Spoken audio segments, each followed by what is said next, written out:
मेरा दिल बैठा जा रहा है। इधर आओ, मुझे मुझे मुझे अभी तुझे लगता है सिर्फ तूने अपनों को खोया है और हम लोग क्या हवन कर रहे हैं? मेरी एक ही फैमिली थी और सब गए।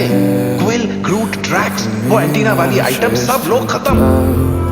और माना कि तुझे माँ की याद आ रही है, पर वो अब नहीं है, ना ही आएगी। लेकिन ऐसे बहुत से लोग हैं जो वापस आ सकते हैं अगर हम अपना काम करें।